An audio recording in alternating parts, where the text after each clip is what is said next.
My entire spiritual approach to life is through the lens of what I call secular paganism. For me, secular paganism is taking the ideas and the mythos of paganism.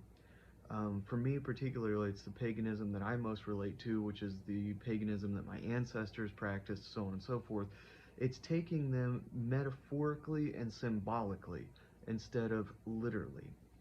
When you begin to take things literally, they lose their true force and their form. They lose an aspect that can be integrated into the personality, into the individual psychology. So, whenever religion preaches the literalness of various mythologies, I think it's really taken the life force out of it. So, I tend to view things a little bit more loosely. I view things a little less formalized and schematic, and I view things more abstractly, so to speak. And in that, I find deeper meaning, deeper significance, and it relates overall to a symbolic aspect of all of life together.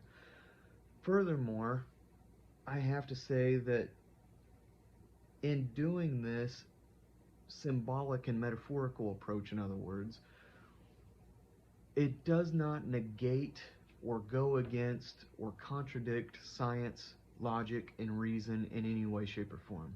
So you can still be an intellectually sound person and practice secular paganism, the rites, the rituals, the metaphoric beliefs, so on and so forth. Whereas with religion, you have to de-educate yourself. You have to dumb yourself down to a degree. You kind of have to stick your head in the sand, so to speak, in order to believe in the literalness of the stories. And to me, this is completely ridiculous. But in this same way, I also have an intellectual approach to mythologies. And this intellectual approach is the premise of this video.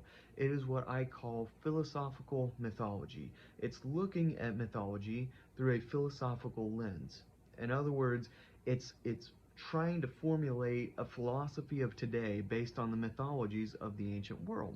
But not only that, it's realizing that the mythologies had within themselves a philosophy, that mythology in and of itself was originally a form of philosophy. They spoke this philosophy in what we would call figures of speech. They weren't naive, they weren't stupid, they weren't dumb. They knew that there wasn't necessarily these fantastical things that happened because they didn't coincide with observable reality. That's where we get myth and religion mixed up. Religion teaches us to believe that things can happen despite observable reality, where myth says that these things are actually symbols for things that we can experience in observable reality. So within that, these philosophical aspects were kind of written in on a subliminal level. They were kind of put in under the radar in a smooth and subtle way that most people would overlook and not understand. But the reality is, there was deep philosophical meaning to the mythologies. And all philosophers throughout history have called on mythology to convey their thoughts as a conduit for their overall ideology. Nietzsche, for instance, was one of the most fantastic philosophers of all time, and he called on mythology to relay his points and his topics. This is not just a coincidence. It's because mythology, in my opinion, was the first philosophy. It was the first way to have constructive thinking, to try to analyze and make sense of our place in the world. And it tried to put cause and effect to everything that we see in life.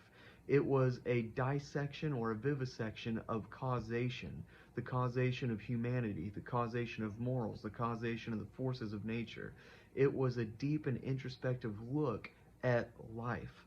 So not only do I look at mythology through a philosophical lens, trying to construct and develop my own personal philosophies, but I also look at it trying to understand what the philosophies were of the ancient world.